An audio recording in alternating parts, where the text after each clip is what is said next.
सभी लोगों को नमस्कार। मैं धीरेन्द्र प्रताप गोरखपुर से।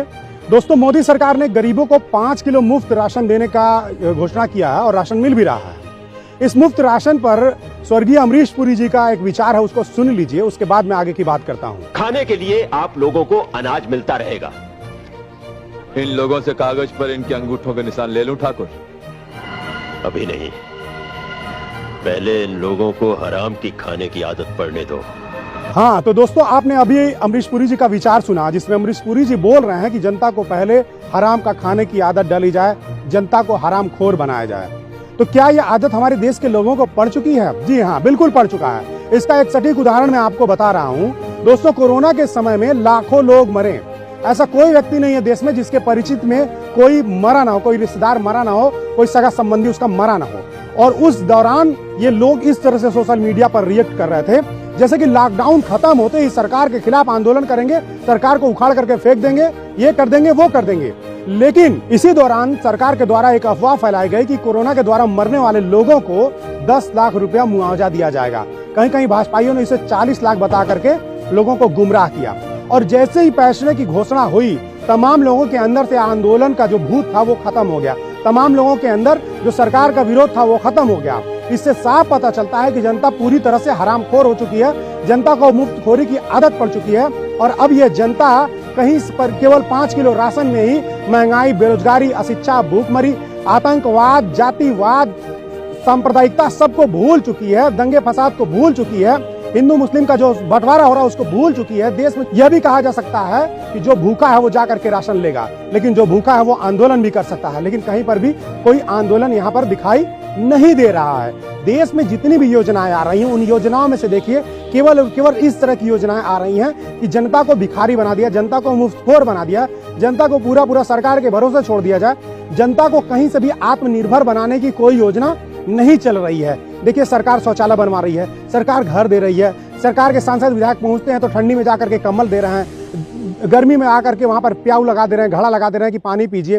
तो इस तरह की ये जो योजनाएं हैं, ये जनता को पंगु बनाने वाली है। सरकार को चाहिए कि वो जनता को रोजगार दे। सरकार को चाहिए कि शिक्षा को पूरी तरह से मुफ्त कर दिया जाए कि एक आम आदमी पढ़ सके, उच्च शिक्षा ले सके, तकनीकी शिक्षा ले सके। लेकिन शिक्षा का पूरी तरह से निजीकरण और व्यवसायीकरण कर दिया गया है, बाजारीकरण कर दिया गया है। सरकार को चाहिए चिकित्सा की सुविधाओं को पूरी तरह से मुफ्त कर दिया जाए, लेकिन सरकार क्या कर रही है? उसको नहीं मुफ्त कर रही। सरकार आपको मुफ्त में राशन दे रही है। सरकार से सीधे सीधे मुद्दे की बात करनी होगी, सरकार से सीधे सीधे रोजगार की बात करनी होगी। जो भी खास करके ग्रामीण के जो लोग हैं, वो लोग जब कोई मुफ्त की बात आती है तो टूट पड़ते हैं। उनसे मैं कहना चाहूंगा कि ये जो मुफ्त का राशन या मुफ्त का कोई भी चीज आपको दिया जा रहा है, ये बिल्कुल मुफ्त नहीं है।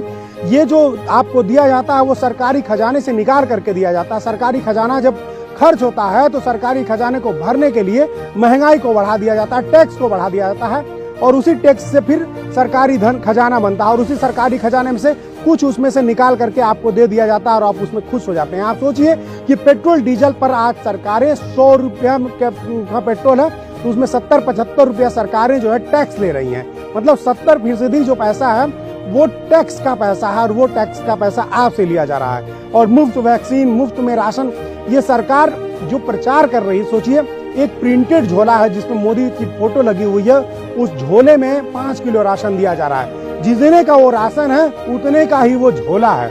यानी कि सरकार जितना आपको राशन नहीं दे रही है, उससे ज्यादा वो पैसा प्रचार में खर्च कर रही है। ये सीधे सीधे तौर पर सरकार अपनी मार्केटिंग कर रही है, अपना वोट बैंक बढ़ाने की कोशिश कर रही है। ये दिखाने की कोशिश कर रही है कि हम आपको मुफ्त में दे रहे हैं, जो वो कहीं से भी मुफ्त नहीं है। वो भरपाई हम ही आपको करना पड़ेगा। और आज हम अगर राशन मुफ्त में मिलेंगे, कंबल मुफ्त मिलेंगे, शौचालय मुफ्त मिलेंगे, घर मुफ्त मिलेंगे, तो हमको उसका भरपाई भी करना पड़ेगा। हमको टैक्स के रूप में वो पैसा आप सरकार को लौटाना पड़ेगा, और वही महंगाई के रूप में हमारे ऊपर आकर के फिर से गिरेगा।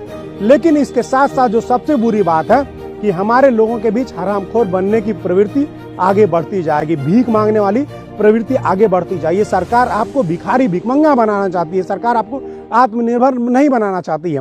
अगर आपके अंदर जरा सा भी आत्मसम्मान बचा है तो सरकार से भीख मांगने के बजाय अधिकार मांगिए और उनसे कहिए कि हमको रोजगार दें।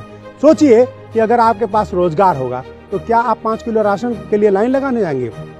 आप बढ़िया से बढ़िया खाना खरीद करके खा सकते हैं, आप बढ़िया से बढ़िया कपड़ा पहन करके खरीद सकते हैं, सांसद विधायक आते हैं, कंबल बांटते हैं गाँव में। अगर आपके पास रोजगार रहेगा तो एक बढ़िया मखमली कंबल आप खरीद सकते हैं। सरकार आपको शौचालय दे रही है, उसमें भी खूब कमीशन खोरी हो रही है। और उस शौचालय में न तो बैठने की जगह न तो पानी रखने की जगह है। और वैसे शौचालय के नाम पर सरकार आपको मूर्ख बना रही है। अगर आप नौकरी मांगते सरकार से और आपके पास नौकरी हो जाएगी तो आप एक बहुत बढ़िया शौचालय बनवा सकते हैं, बहुत बढ़िया घर बनवा सकते हैं। तो प्लीज मेरे साथियों, मेरे दोस्तों, मेरे देश के लोगों, इस मुफ्तखोरी की सरकार को हटाइए। ये मुफ्तखोरी के नाम पर केवल महंगाई बढ़ाएगी, जो मुफ्त में बांटेगी उससे ज्यादा आपके ऊपर कर्ज लाद देगी और ये देश हमेशा भिखारी होता चला जा रहा है। आप देख रहे हैं एक एक करके हमारा जो रेलवे, हमारा एयरपोर्ट, हमारी जितनी सरकारी संस्थाएं सब बिकते चली जा रही हैं, सब अंबानी अडानी के हाथों में चली जा रही हैं। केवल इसी नाते हो रहा है कि क्योंकि सरकार सरकारी धन का बेतहाशा दुरुपयोग कर रही है और उसके पीछे केवल और केवल आपकी चुप्पी है, आपका लालच है, जनता का लालच है।